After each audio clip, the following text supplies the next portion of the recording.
المعصومين قيل في شان عصمتهم وطهارتهم في القرآن إنما يريد الله ليذهب عنكم الرجس أهل البيت ويطهركم تطهيرا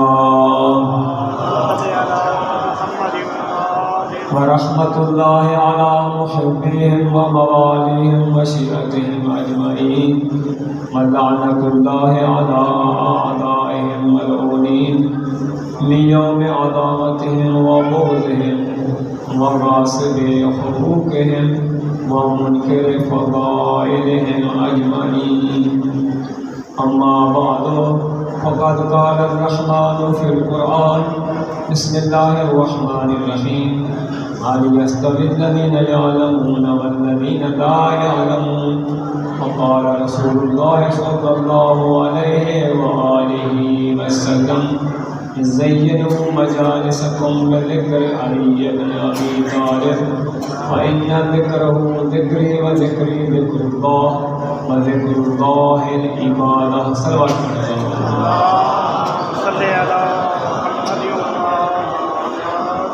نعرہ تکبیر نعرہ رسالت نعرہ حیدری حسینیت یزیدیت دشمنان اہل بیت پہ لعنت آواز بلند صلوات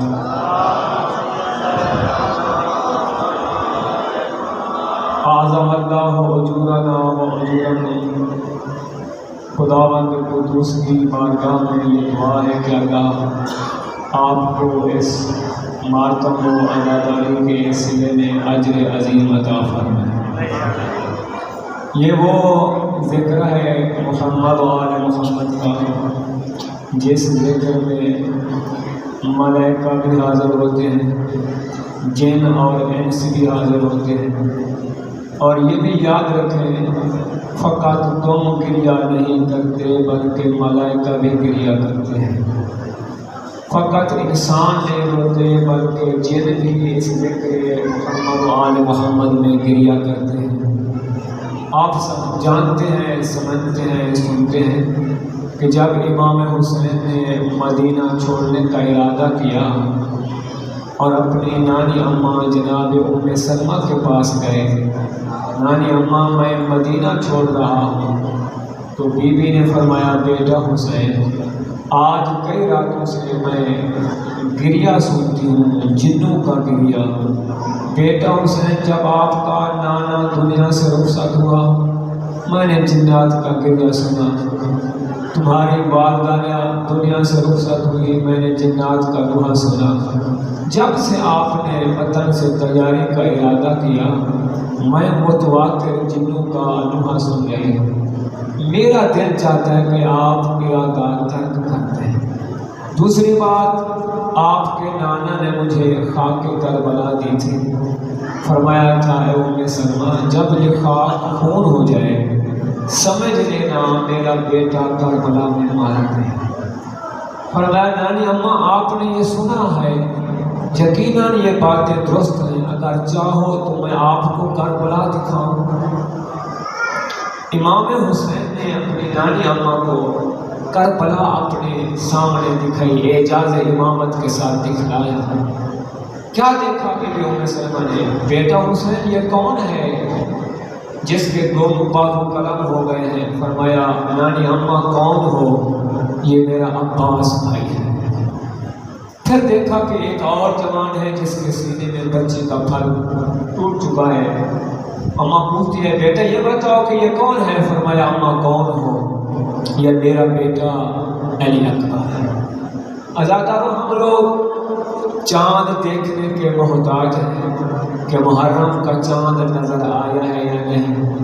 مدینہ کے اندر چاند دیکھنے کی نوبت نہیں آتی تھی، بلکہ لوگوں کا گزر امام صادق علیہ السلام کے گھر سے جب ہی ہوتا تھا، جب گھر گھر سے دوہا اور آہو بکا کی آواز سنتے لوگوں کو پتہ چل جاتا تھا کہ محرم کا چاند نظر آ گیا ہے۔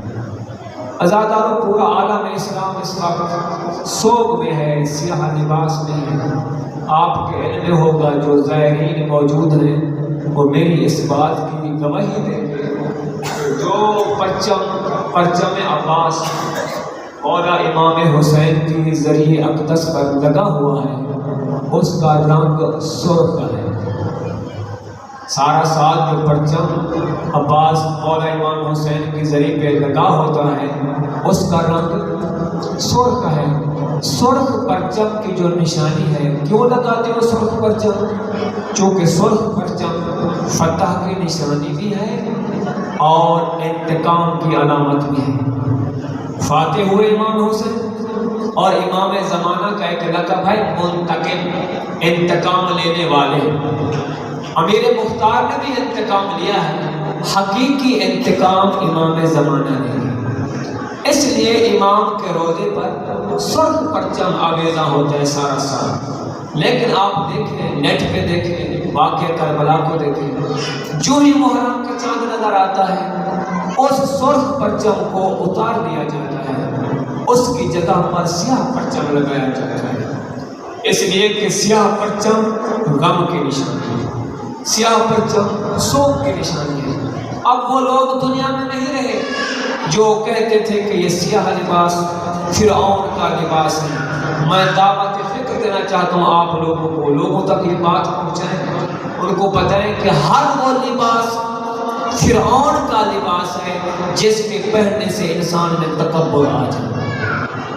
متکبر انسان چاہے سفید لباس پہنے یا کسی رنگ کا لباس پہنے، وہ انسان جتنا بھی اچھے سے اچھا لباس پہنے وہ شخص متکبر ہے اور وہ فرعون ہے۔ سیاہ لباس امام حسین کے عزادار ہونے کی ایک نشانی ہے۔ اگر تمام لباس تم سیاہ نہیں پہنتے تو آپ کے گلے میں سیاہ رومال ہونا چاہیے۔ اگر سیاہ رومال بھی آپ نہیں پہن سکتے تو مثلاً پرانا علم کی چھوٹی سی پٹی یہاں پر باندھو تاکہ کوئی نشانی سوگ کی آپ کے ذہن میں رہ جائے، آپ ثواب سے محروم نہ ہوں۔ آپ کو واقعہ یاد ہوگا پشاور والا واقعہ جہاں پر 40 تقریباً اسٹوڈنٹس شہید ہوئے تھے، ان کے تابوت تیار کیے گئے تھے راول پنڈی میں۔ جب ان کا 40واں منایا گیا تو تمام پاکستان کے لوگوں نے کیا کیا، سیاہ پٹیاں اپنے بازو میں باندھی تھی اور تابوت ایک علامتی کے طور پر، علامت کے طور پر اس تابوت کو آگے آگے رکھا گیا۔ کیوں؟ سوال ہے کیوں؟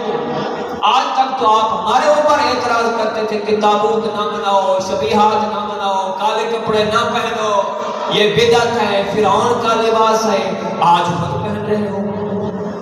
یاد رکھو میرے محترم، سیاہ لباس فرعون کا لباس نہیں، سیاہ لباس امام حسین کے عزاداروں کا لباس ہے۔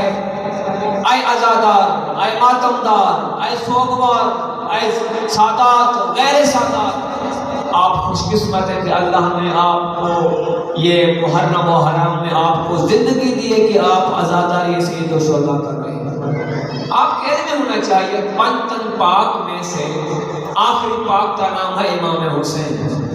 جب اس کی ولادت بسعادت ہوئی، یہ پہلا اور آخری شہزادہ ہے اہل بیت میں سے، یہ پہلا اور آخری شہزادہ ہے جس کی ولادت پر خوشی کی بنائے رسول خدا نے آنسو بہائے، خوشی نہیں بنائی، آنسو بہائے۔ جناب زہرا نے پوچھا بابا جان کیا آپ میرے بیٹے حسین کی ولادت پر خوش نہیں ہیں؟ فرمایا میری بیٹی فاطمہ میں خوش ہوں، لیکن مجھے جبریل نے مبارکباد دینے کے ساتھ ساتھ مجھے جبریل نے بتایا کہ یا رسول اللہ آپ کا یہ بیٹا کربلا میں 3 دن کا بھوکا اور پیاسا بے جرم و بے خطا آپ کا بیٹا مارا جائے گا، میں اس لیے رو رہا ہوں۔ یاد رکھو معلوم ہوا اب امام کی شہادت نہیں ہوئی، امام کی ولادت ہوئی ہے۔ امام کی ولادت پر کون رو رہا ہے؟ معلوم ہوا امام کی شہادت سے پہلے غم منانا نبی کی سنت ہے۔ اس کو بدعت مت کرو، اس کو بدعت مت کہو، یہ نبی کی سنت ہے۔ نبی نے آنسو بہائے، رویا، اور بیوی پوچھتی ہے بابا جان جب میرے بیٹے حسین کو کون قتل کرے گا؟ فرمایا میری امت کے نالائق افراد قتل کریں گے۔ بابا کیا تم اس وقت نہ ہوگے؟ فرمایا نہ بیٹی فاطمہ میں نہیں ہوں گا۔ فرمایا علی نہیں ہوں گے؟ فرمایا علی بھی نہیں ہوں گے۔ بی بی نے فرمایا پھر میں اپنے سر پر چادر رکھ کر جاؤں گی اور میں کہوں گی کہ میں آپ کے نبی کی بیٹی ہوں، حسین میرا فرزند ہے۔ زہرا بات تو یہی رونے کی ہے، آپ بھی اس وقت نہ ہوں گی۔ جب نبی نے فرمایا اے فاطمہ تم بھی نہ ہوگی تو بی بی کی چیخ بلند ہوئی۔ فرمایا بابا پھر یہ بتاؤ میرے حسین پر کون گریہ کرے گا؟ میرے حسین پر کون آنسو بہائے گا؟ فرمایا رسول خدا نے اے بیٹی فاطمہ خدا ایک قوم کو پیدا کرے گا جس قوم کے جوان حسین کے جوانوں کو روئیں گے، جس قوم کی خواتین حسین کے پردہ داروں کو روئیں گے، جس قوم کے بچے حسین کے بچوں کو روئیں گے۔ سنو گے جملہ؟ صدیقہ طاہرہ فرماتی ہیں بابا جان اگر یہ بات آپ کی سچی ہے تو میں بروز محشر اس وقت تک جنت میں نہیں جاؤں گی جب تک اپنے حسین کے عزاداروں کی شفاعت نہ فرما دوں۔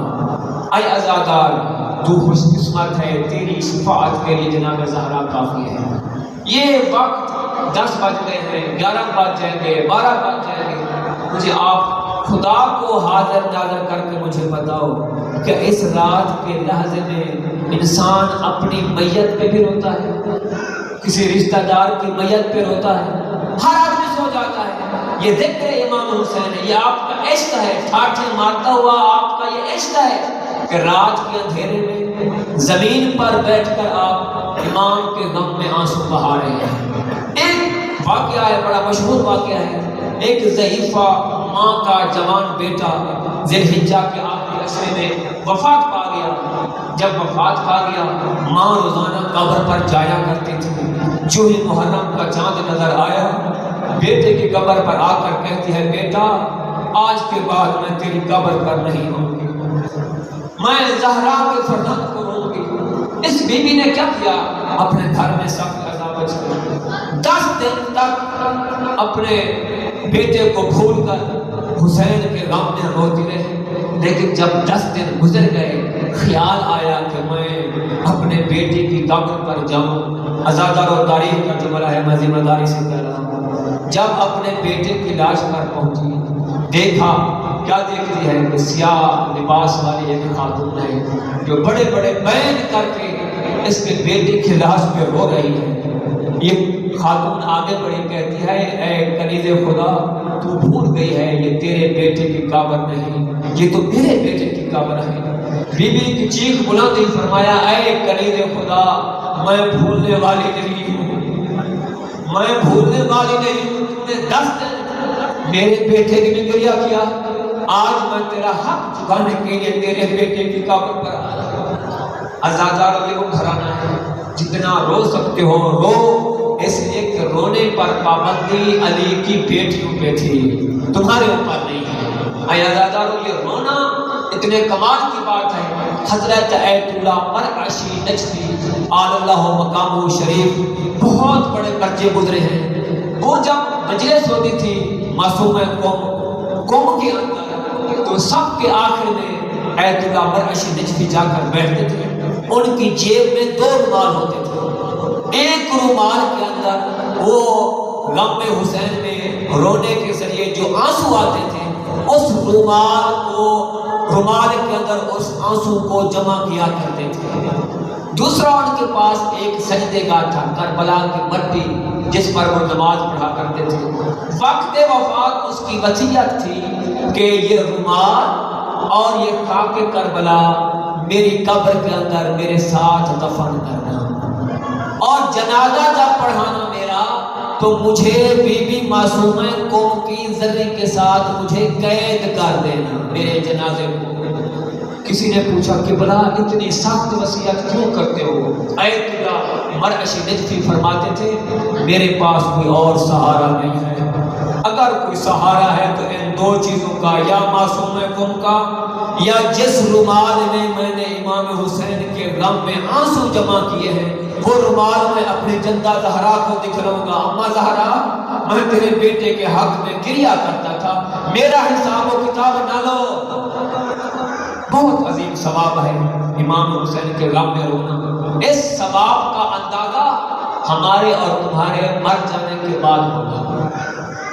حضرت علامہ حسین بخش جاڑا اللہ مقامہ شریف، کتاب کا نام ہے اصحاب الیمین، وہ لکھتے ہیں کہ جب انسان مر جاتا ہے، دفن ہونے کے قریب ہوتا ہے، دفن ہو جاتا ہے، رشتہ دار گھر کو پلٹ جاتے ہیں، اندھیری قبر میں علماء آپ کو کہتے ہیں کہ نماز وحشت پڑھو۔ وحشت کا مطلب کیا ہے؟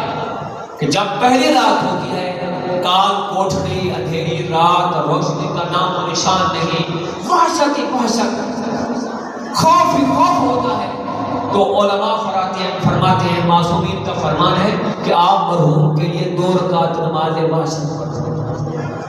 تو فرماتے ہیں کہ جب یہ شخص قبر میں جاتا ہے، امام حسین کا عزادار جب نکیرین آتے ہیں، بیدار کرتے ہیں، یہ خوف کھاتے ہیں کہ وحشت ہی وحشت ہے، کوئی بات سنائی نہیں دیتی، تو باہر سے رونے کی آواز آتی ہے۔ پوچھتا ہے کون ہے رونے والا؟ میرے سب رشتہ دار تو گھر چلے گئے ہیں۔ رونے والا کہتا ہے اے عزادار، دنیا میں تو مجھے رویا کرتا تھا، آج میں حسین تیری قبر پر رونے کے لیے آیا ہوں۔ جو چاہتا ہے میری قبر پر حسین آئے، جو چاہتا ہے میری قبر میں مولا علی آئے۔ عزاداروں آنسو ضرور بہا، لیکن آنسو معرفت کے ساتھ بہا، معرفت کے ساتھ، مقصد امام حسین کے ساتھ آنسو بہا، تب ہماری عبادت، ہماری عزاداری قبول ہے۔ میں نے کل بھی کہا تھا کہ جب تک انسان، میں سخت جملہ نہیں کہتا کیونکہ آپ نرم دل لوگ ہیں، آپ کسی کے غم میں رونا، آنسو بہانا یہ کوئی معمولی بات نہیں۔ 1400 سال ہو چکے ہیں آپ روتے چلے آ رہے ہیں، اگر آپ کے 1400 سال کے آنسو جمع کیے جائیں تو ایک ٹھاٹھی مارتا ہوا دریا بنے گا، لیکن آنسو تھمتے نہیں، کیونکہ امام حسین کا جملہ ہے انا قتیل الابرا، میں وہ ہوں جس پر آنسو بہائے جائیں گے۔ لہذا آپ آنسو بہاتے چلے آ رہے ہیں اور بہاتے رہیں گے۔ یاد رکھو، میں ایک بات کہتا ہوں، مقصد امام حسین کو بابا نہ کرنا۔ جس مقصد کی خاطر امام نے مدینہ چھوڑا وہ مقصد مقدم ہو۔ آپ ہراوا دست میں کھڑے ہو کر ماتم کریں، چونکہ بروز محشر جو آپ کے سینے پر، آپ کی پیشانی پر، آپ کی پشت پر زنجیر زنی اور ماتم کے داغ ہوں گے، بروز محشر یہ نور کی طرح چمکیں گے۔ اس وقت آپ کو بتانا نہ پڑے گا کہ میں حسین کا عزادار ہوں، جناب زہرا پہچان جائے گی میرے حسین کی عزادار آ گئی۔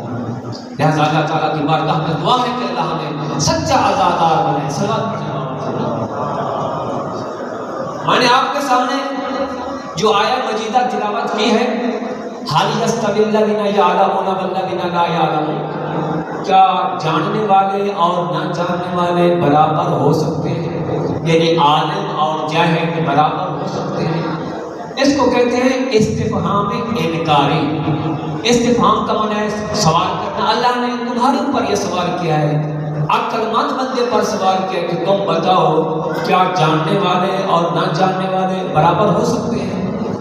اسی طریقے سے قرآن مجید میں اور بھی الفاظ ہیں، کیا سردی اور گرمی برابر ہے؟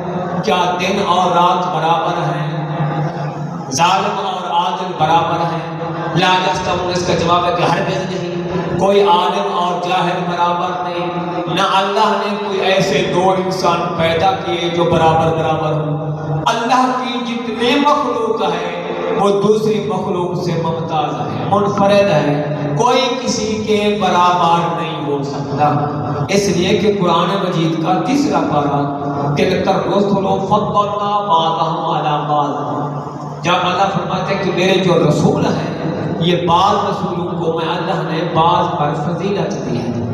جب اللہ نے اپنی معصوم مخلوق کو برابر پیدا نہیں کیا، نہ زمین برابر، نہ آسمان برابر، نہ سارے دن برابر، نہ ساری راتیں برابر، نہ سارا سال برابر، بلکہ جب ان کے اندر کوئی برابری والی بات ہی نہیں، جب نبی برابر نہیں ہے، لقد فضلنا بعض النبیین علی بعض، ہم نے تو بعض رسولوں کو، بعض نبیوں کو بعض نبیوں پر فضیلت دی ہے۔ رسولوں کو رسولوں پر فضیلت دی ہے. لہذا جب معصوم اللہ کی مخلوق برابر نہیں تو ان کے ساتھ بیٹھنے والے بھی برابر نہیں ہو سکتے.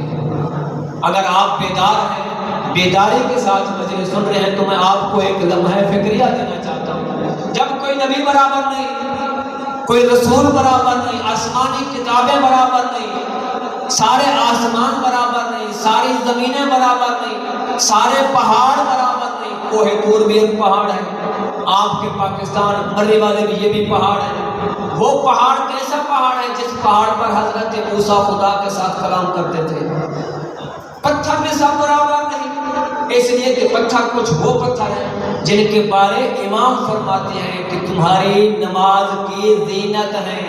انگوٹھی بنواؤ، یمنی عقیق پہنو، دور نجف پہنو، فیروزہ پہنو، فلاں عقیق پہنو، تمہاری نماز کے ثواب میں اضافے کا سبب بنے گے. زینت کے طور پر پہنو، وہ بھی پتھر ہے.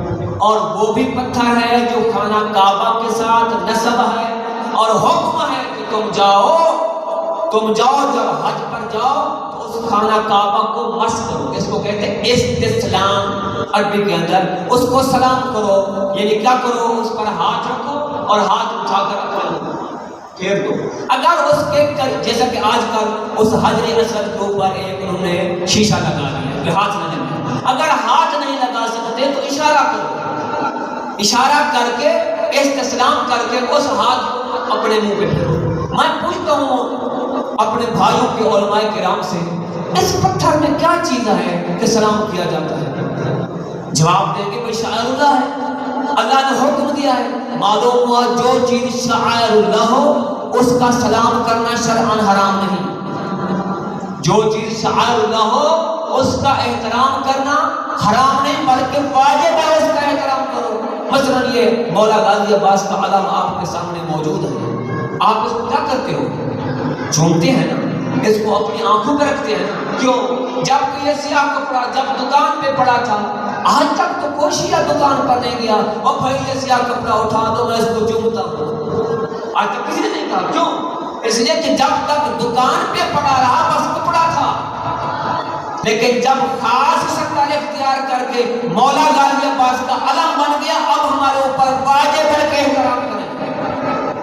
ایسے ہے آپ کپڑا لیتے ہیں بازار سے، اپنے لیے کپڑا لیتے ہیں، کوئی کپڑا بچ جاتا ہے آپ کے لباس سے، آپ کہتے ہیں بھائی درزی صاحب یہ کپڑا مجھے ساتھ دے دو، میں قرآن مجید کا غلاف بنا لوں گا. بناتے ہو نا غلاف قرآن مجید کا؟ کپڑا تو وہی ہے جو آپ نے اپنے لباس پر پہنا ہوا ہے، اس سے بچا ہوا کپڑا ہے. اگر دکان پہ پڑا رہتا تو پاؤں کے نیچے آتا رہتا. لیکن جب یہ کپڑا قرآن کے اوپر آ گیا، جیسے قرآن مجید کا احترام واجب،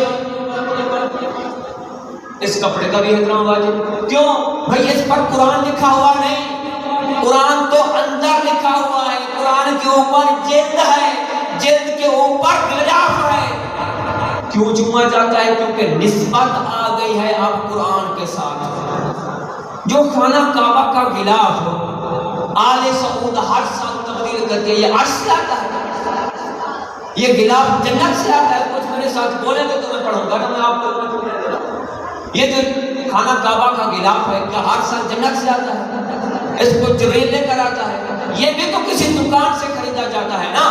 لیکن جو ہی خانہ کعبہ کے ساتھ اس کو لپیٹا جاتا ہے اب اس کا احترام واجب، توہین حرام. معلوم ہو گیا ہم اس کے احترام کو دیکھتے ہیں، اس کی شباہت کو دیکھتے ہیں. اسی طریقے سے ذوالجناح، ہم ذوالجناح سے اولاد نہیں مانگتے، نعوذ باللہ. ہم ذوالجناح سے کوئی بیٹے نہیں مانگتے. ہم ذوالجناح کا احترام کیوں کرتے ہیں؟ چونکہ ہمیں قرآن کہتے ہیں. میں دلیل دیتا ہوں آپ کو قرآن سے. 18واں پارہ سورہ حج، وَالْبُدْنَ جَعَلْنَاهَا لَكُم مِّن شَعَائِرِ اللَّهِ. اللہ نے قربانی والے جانور یہ اونٹ جو ہے اللہ نے اس کو شعائر اللہ قرار دیا ہے. وَمَن يُعَظِّمْ شَعَائِرَ اللَّهِ فَإِنَّهَا مِن تَقْوَى الْقُلُوبِ. اور شعائر اللہ کا احترام کرنا تقویٰ کے زیادہ قریب ہے. اب جو اسماعیل کے بدلے آیا تھا دمبا، وہ دمبا تھا، اونٹ نہ تھا. آج اونٹ کو بھی آپ دمبا کہتے ہیں، گائے کو بھی دمبا کہتے ہیں. اور آج کا مسلمان بلکہ حکم ہے حاجی سے امام جب مکہ میں جائیں جو قربانی خرید کریں اس قربانی کو آگے آگے چلیں، آپ پیچھے چلیں۔ کیوں؟ اس لیے کہ اس کے ساتھ نسبت آ گئی ہے اسماعیل والے دمبے کے ساتھ، اس کا احترام واجب ہے۔ آپ جو قربانی کرتے ہو 1 مہینہ پہلے 10 دن پہلے ایک دمبا خرید کرتے ہو، اس کے ساتھ آپ کا جو اخلاص ہوتا ہے باقی جانوروں کے ساتھ وہ آپ کا سلوک خلوص نہیں ہوتا جو دمبے کے ساتھ ہوتا ہے۔ ایسے ہے یا نہیں؟ کیوں ایسا کرتے ہو؟ اس لیے کہ اب نسبت آ گئی ہے، یہ شباہت اختیار کر چکا ہے اسماعیل کے دمبے کی، اس لیے احترام واجب۔ لہذا ہم ذوالجناب کا، مولا غازی عباس کی علم کا، شبیہات کا، جھولے کا جو ہم احترام کرتے ہیں چونکہ یہ شباہت اختیار کر چکے ہیں ان شبیہات کی، اس لیے ہماری گردن پر واجب ہے کہ ہم احترام کریں۔ یہ بھی شعائر اللہ میں سے ہیں۔ اور یاد رکھنا میرے محترم، اللہ نے قرآن میں کسی دمبے کی قسم نہیں کہ اللہ فرمایا کہ مجھے دمبے کی قسم نہیں۔ قرآن کی باغ سے لے کر والناس کی سین تک آپ چلے جاؤ، کوئی آپ کو نہیں کہے گا کہ اللہ نے قرآن مجید میں دمبے کی قسم کھائی۔ دمبا عظیم ہے، محترم ہے، شاعر اللہ ہے، اللہ نے قسم نہیں دی۔ لیکن ایک ایسا جانور ہے جس کی خدا نے قسم، فقط قسم نہیں بلکہ اس کے نام کی اللہ نے سورت نازل فرما دیا۔ وہ کون سی سورت ہے؟ سورہ عادیات۔ بل عادیات ضبحا فالموریات قدحا فالمغیرات صبحا فأثرن به نقعا فوسطن به جمعا ان الانسان لربہ لکنود۔ مجھے ان سر پر دوڑنے والے گھوڑوں کی قسم، اللہ نے گھوڑے کی قسم کھائی ہے، گھوڑے کے سوار کی نہیں۔ آپ تو جانتے ہیں کئی سوار تھے جو خیبر کے میدان میں علم پھینک کر بھاگ گئے تھے، اللہ نے کسی سوار کی قسم نہیں کھائی، اللہ نے گھوڑے کی قسم کھائی جس پر کوئی بہادر سوار ہو کر میدان میں جاتا تھا۔ فرماتے مجھے اس گھوڑے کی قسم جو دشمن کے تیر اور تلواروں میں گھس جاتا تھا، مجھے اس گھوڑے کی قسم جو اپنے سمو سے چنگاریاں نکالتا تھا، مجھے اس گھوڑے کی قسم جو فراٹے بھرتے ہوئے صبح کے وقت دشمن پر حملے کرتا تھا۔ اللہ تو گھوڑے کی قسم کھا رہا ہے۔ اگر کسی بھائی کو گھوڑے سے نفرت ہے کہ شیعہ ذوالجناب کو، گھوڑے کو امام بارگاہ میں کیوں لے آتے ہیں، میں بڑے ادب کے ساتھ کہہ رہا ہوں، ہم صلح کر لیتے کیونکہ آج کا زمانہ بڑا صلح کا زمانہ ہے، کوئی نہیں کہتا کہ اختلاف ہو، کوئی نہیں کہتا کہ انتشار ہو۔ ہم تو ماشاءاللہ 1400 سال سے یہ امن قائم کیے ہوئے ہیں کہ صلح ہونی چاہیے۔ ہم کیا کرتے ہیں؟ اتفاق کر لیتے ہیں، اور ذرا ہم امام بارگاہ سے گھوڑے کو نکال لیتے ہیں، تم ذرا قرآن سے گھوڑے کو نکال دو، پتہ چل جائے گا کون مسلمان رہتا ہے کون کافر ہوتا ہے۔ سلوات پڑھیں بابا جی۔ لہذا کوئی برابر نہیں، بلکہ جس پہاڑ نے سب سے پہلے ولایت علی کا اقرار کیا اللہ نے اس کو کوہ طور بنا دیا، جس پتھر نے سب سے پہلے ولایت علی کا اقرار کیا اللہ نے اس کو حجر اسود قرار دیا، اور جس آسمان نے سب سے پہلے ولایت علی کا اقرار کیا اللہ نے اس کو عرش ملا قرار دیا، اور زمینوں میں سے جس زمین نے سب سے پہلے ولایت علی کا اقرار کیا اللہ نے اس زمین پر کعبۃ اللہ قرار دیا۔ اور یاد رکھو میرے محترم، ہواؤں میں سے جس ہوا نے سب سے پہلے ولایت علی کا اقرار کیا اللہ نے اس کو باد نصیب قرار دیا۔ ملائکہ میں سے جس ملائکہ نے سب سے پہلے ولایت علی کا اقرار کیا اللہ نے اس کو مخدوم الملائکہ جبریل قرار دیا، اور مہینوں میں سے جس مہینے نے سب سے پہلے ولایت علی کا اقرار کیا اللہ نے اس کو ماہ رمضان قرار دیا، اور ایام میں سے جس دن نے سب سے پہلے ولایت علی کا اقرار کیا اللہ نے اس کو جمعۃ المبارک قرار دیا، راتوں میں سے جس رات نے سب سے پہلے ولایت علی کا اقرار کیا اللہ نے اس کو شب قدر قرار دیا۔ یاد رکھو ولایت علی کے بغیر کسی کا گزارا نہیں ہوتا۔ وہ امام نہیں جس کا علی امام نہیں، وہ دادا نہیں جس کا علی دادا نہیں، وہ ولی نہیں جس کا علی ولی نہیں، وہ مرشد نہیں جس کا علی مرشد نہیں۔ میں آپ کو جملہ کہوں، وہ انسان نہیں جس کا علی کی طرف دھیان نہیں۔ دنیا کے اندر نہ امام علی جیسا کوئی امام ہے تو اپنی اماں کا بھی امام ہے، یہ پہلا وہ امام ہے جو اپنی اماں کا بھی امام ہے، اپنے ابے کا بھی امام ہے۔ جب جناب فاطمہ بنت اسد کی وفات ہوئی تو کیا ہوا؟ رسول خدا نے ان کو اپنا پیرہن دیا. بیوی کو دفن کرنے سے پہلے بیوی کی قبر میں خود لیٹے کروٹ بدلی. کروٹ بدلنے کے بعد اپنی چاچی اماں کو دفن کیا. دفن کرنے کے بعد جب تھوڑی دیر گزری تو اپنا ہاتھ رسول خدا بیوی کی قبر پر رکھتے ہیں، کہتے ہیں ابلوکے. صحابہ کرام نے پوچھا یا رسول اللہ آپ تو ہر کسی کو دفن کرتے رہتے ہیں، کسی پر قبر پر یہ عمل نہیں کیا، یہ آپ نے کیا کہا اس بیوی کو؟ فرمایا ابھی میں نے دفن کرنے کے بعد جب نکیرین آئے انہوں نے سوال کیا من ربوں کا، من کتابوں کا، من دینوں کا، من قبلتوں کا، من رسولوں کا. میری اماں نے سارے جواب دیے. جب نکیرین نے کہا کہ من اماموں کا، کیونکہ تمہارا امام کون ہے، تو میری اماں کو جواب تو آتا تھا لیکن سوچ رہی تھی میں کس لقب کے ساتھ اپنے بیٹے کا نام لوں، کون سا لقب اختیار کروں. میں نے کہا اماں تم لقب کی بات نہ کرو، امیر المومنین بے شک ہے، قاتل المشرکین بے شک ہے، ابو تراب ہے، لیکن آپ کا تو بیٹا ہے نا، تم کہہ دو میرا بیٹا میرا امام ہے، میرا بیٹا. یاد رکھو جس کی امامت کے کلمہ پڑھنے کے بغیر ماں کا گزارا نہیں ہوتا، پھر معذرت کے ساتھ کسی کی ماں کا علی کے بغیر گزارا نہیں ہوتا. ماتم عزا اور عزاداری کے ایام ہیں. اللہ آپ کو اجر عظیم عطا فرمائے میرے محترم، اور اس عزاداری میں ہمیں سب کو آنسو بہانے کی سعادت نصیب فرمائے. یقیناً جناب زہرا سلام اللہ علیہ جانتی ہیں کہ کون ہے میرے بیٹے حسین کے غم میں آنسو بہانے والا، کون ہے. بروز محشر آپ کا وہ انتظار بھی کرے گی. امام حسین کے غم میں رونے کا آپ کو اجر ملے گا. میں نے تو کتاب میں اتنا پڑھا ہے جو آپ نیازیں پکاتے ہو، کوئی برتن استعمال کرتے ہو، بالفرض محال آپ کا برتن گم ہو جائے یا برتن آپ کا ٹوٹ جائے، ضائع ہو جائے، اس کا بھی بروز محشر آپ کو اجر ملے گا. بی بی زہرا سلام اللہ علیہ آپ کو اجر ضرور دے گی جو برتن آپ کا گم ہوا. لیکن یہ خوش قسمت جو اپنے آپ کو کہ آپ صاف عذاب بچھاتے ہیں، آنسو بہاتے ہیں، ورنہ یہ خاندان وہ ہے جو ہمارے رونے کا محتاج نہیں، ہم ان کے آنسو، ان کے حق میں آنسو بہانے کے محتاج ہیں، تاکہ رونا ہے اپنی عاقبت نہیں. زینب کے کوئی احسان نہیں. عزادار یہ خاندان وہ خاندان ہے جس پر آسمان رویا، جس پر زمین رویا.